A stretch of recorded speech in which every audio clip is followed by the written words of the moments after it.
여러분, 하나님 나라의 복음을 나를 중심으로 시작하면 내가 죄를 지은 죄인인데 예수님이 이 땅에 오셔서 날 위해 죽으셨으니까 내가 그 예수님을 믿으면 내가 제사함 받고 구원을 얻고 죽고 난 다음에 천국 간다.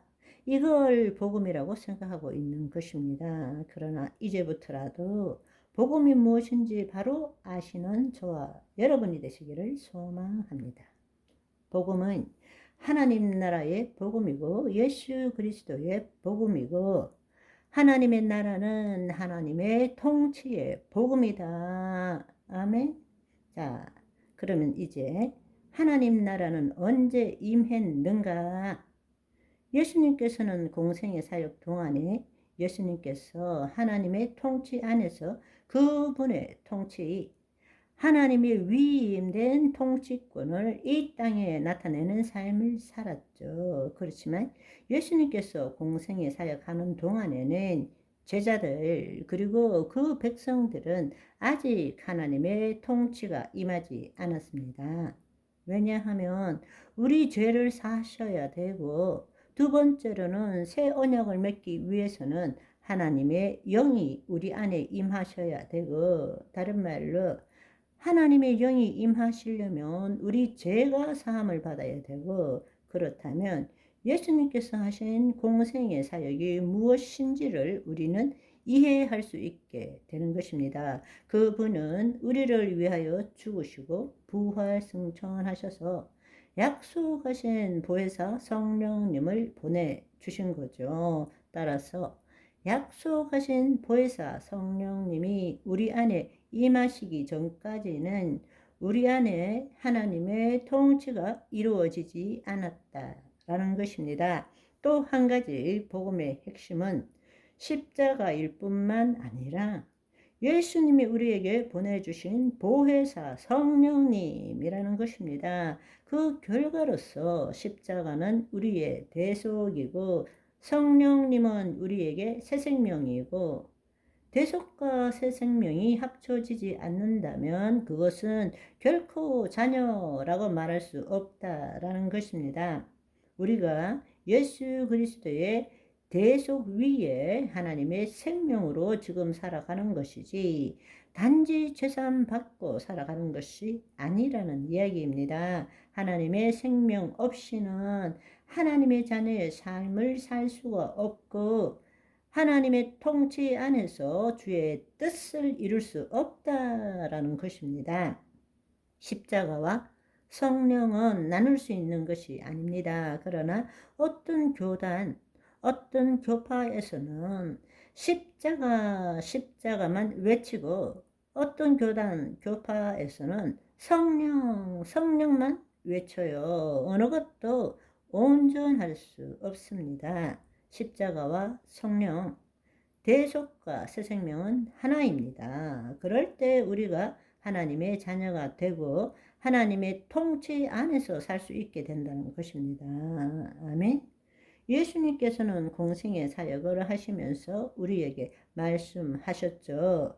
하나님 나라가 가까이 왔다고도 말씀하시고 하나님 나라가 권능으로 임하는 것을 지금 여기 살아있는 사람들이 볼 자도 있을 것이라고 말씀하셨고 하나님께서는 그 자녀들에게 그의 나라를 주기를 원하신다라고도 말씀하셨습니다. 왜 하나님 나라가 가까이 왔다라고 말씀하셨을까요? 그것은 바로 예수님은 하나님 나라입니다.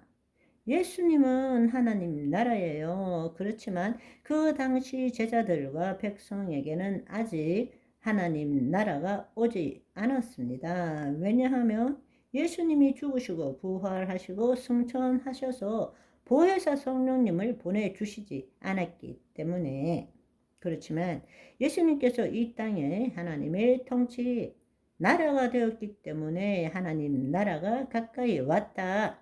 그렇게 말씀하신 거란 말입니다. 아멘. 그래서 예수님께서 마가복음 9장 1절을 보시면 그들에게 이르시되 내가 진실로 너희에게 이르노니 여기 서 있는 사람 중에 죽기 전에 하나님의 나라가 권능으로 임하는 것을 볼 자도 있느니라.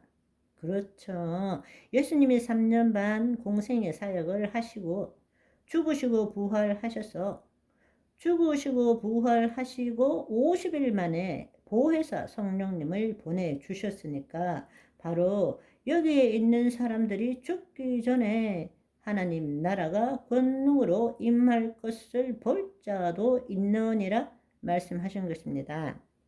그러면 이미 그 제자들에게 가르치실 때에 요한복음 14장 16절 17절을 보시면 내가 아버지께 구하겠으니 그가 또 다른 보혜사를 너희에게 주사 영원토록 너희와 함께 하리니 그는 진리의 영이라. 세상은 능히 그를 받지 못하나 이는 그를 보지도 못하고 알지도 못함이라. 그러나 너희는 그를 아나니 그는 너희와 함께 거하시며 또 너희 속에 계시겠음이라.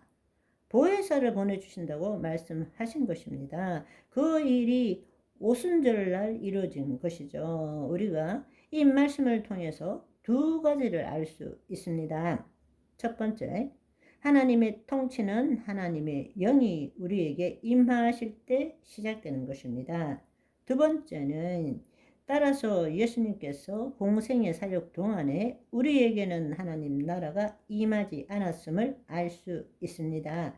우리는 성경을 통해서 예수님께서 하나님의 영이 다시 예수 그리스도를 믿는 자에게 임하도록 하기 위해서, 다른 말로 하나님의 통치가 다시 우리 안에서 이루어지도록 하기 위해서 그분께서는 이 땅에 오셔서 마귀의 일을 무력화하시고 십자가의 죽으심으로 인간의 죄를 사하신 것입니다. 그리고 부활 승천하셔서 약속하신 보혜사 성령님을 우리에게 오순절 날에 보내주신 것입니다. 그때부터 하나님 나라가 시작된 거죠. 아멘. 따라서 예수님이 하나님 나라이시지만 우리에게 있어서 하나님 나라는 예수님의 공생의 사역 동안이 아니라 오순절을 통해서 하나님 나라가 시작된 것입니다. 아멘. 오늘은 여기까지. 바이바이.